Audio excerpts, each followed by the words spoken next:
এই যে খেলাটা আজকে শুরু করেছে, কতদিন যাবত আপনার এই খেলাটা চলতেছে? আমাদের কত দলের আমাদের হচ্ছে? প্রায় 1.5 মাস যাবত এই খেলা নিয়ে আমরা মূলত খেলাটা দেওয়ার কারণ হচ্ছে যে আমাদের ভাই বোনেরা যারা আছে, ছোট ভাই বোনেরা, সিনিয়র জুনিয়র, তারা বিভিন্ন জায়গায় বিভিন্ন কাজে লিপ্ত। তাদেরকে আমরা একত্র করার জন্য বা মাদকাসক্তি থেকে তাদেরকে দূরে না যায় কাজ ইয়ার করার জন্য, যে দূরে এগুলা ছাড়ার জন্য আমরা একটা খেলাধুলার মাধ্যমে প্রকাশ করতে চাচ্ছি, যাতে এগুলোর ভিতরে ওরা জড়িত না হয়।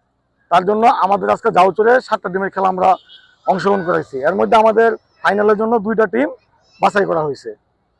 কোন কোন টিম সেগুলো? এটা আমাদের জাউচর বলতুল বাজার আর এবং আমাদের জাউচর মুন্সিপাড়া। এই দুইটা টিমের আজকে ফাইনাল আজকে খেলা ফাইনাল খেলা অনুষ্ঠিত হচ্ছে। আপনাদের এই যে পুরস্কার বিজয়ীদের জন্য কি উপহার আছে? আমরা বিজয়ীদের জন্য 2টা মানে ট্রফি রাখা হয়েছে। অন্য কোনো না, দেখা গেছে যদি আমরা অন্য কিছু দেই তারা এগুলার কোনো স্মৃতি থাকবে না। আমাদের জেপিএল সিজন 4-এর যে আমরা ট্রফি দিচ্ছি, যাতে ট্রফিটা স্মৃতি হিসাবে থাকে এবং এটা রাখলে যাতে বুঝতে পারে যে আমরা খেলার মাধ্যমে একটা ট্রফি পাইছি, আমরাও পাচ্ছি, বা আমাদের ছেলে মেয়ে যারা আছে বা এর পরের প্রজন্ম যারা আছে সবাই যাতে এটা দেখতে পারে, যাতে এই স্মৃতিটা তারা ধরে রাখতে পারে। ধন্যবাদ আপনাকে। আপনাকে ধন্যবাদ। আপনার নাম? আমার নাম স্বপন আহমেদ।